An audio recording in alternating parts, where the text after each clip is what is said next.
Kültür, Sanat ve Sosyal İşleri Müdürümüz pek kıymetli Nazan Karagözoğlu. Efendim hoş geldiniz, şeref verdiniz.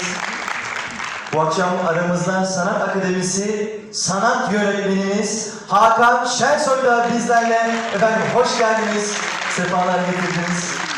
Sanat danışmanımız Nilay Uymaz, meslek kursları koordinatörümüz Hande Bahri ile ve müdür yardımcımız Pınar Çolak hanımefendi. Efendim hoş geldiniz, sefalar getirdiniz.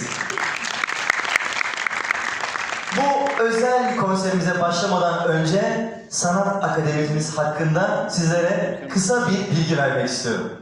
Büyükçekmece Belediyesi Sanat Akademisi Gençlik Oda Orkestrası 2022 yılında kurulmuştur.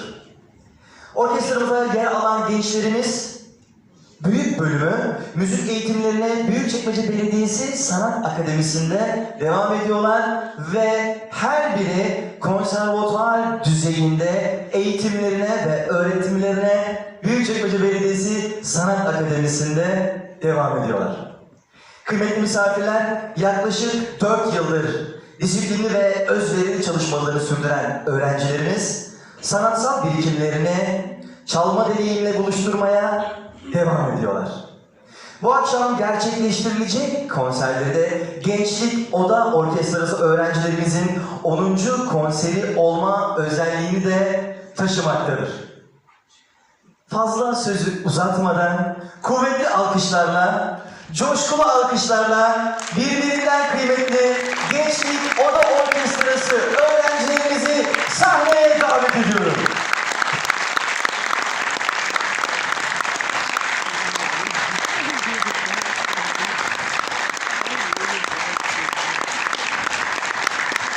Genç arkadaşlarım sahnedeki yerlerini alırken ben de sırasıyla eğitimlerimizi ve bu öğrencilerimizle 7-24 emek veren öğretmenlerimizi size takdim ediyorum. Violenselde Emre Özer. Kemanla Kenan Ali Soy.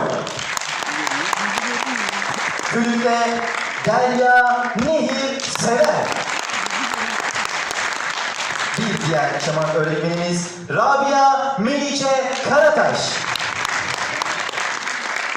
Klarnet eğitmenimiz ve aynı zamanda bu akşam orkestramızın şefliğini de yapacak Cemil Ruşenoğlu geliyor.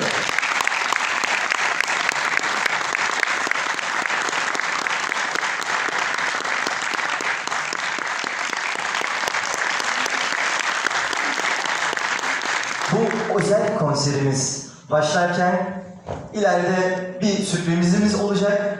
Onunla fazla sizlere söylemiyorum. Heyecanınızı almak istemiyorum. Coşkulu alkışlar, kıymetli alkışlar artık genç arkadaşlarımızın ve değerli eğitimlerimizin. Söz onlarda.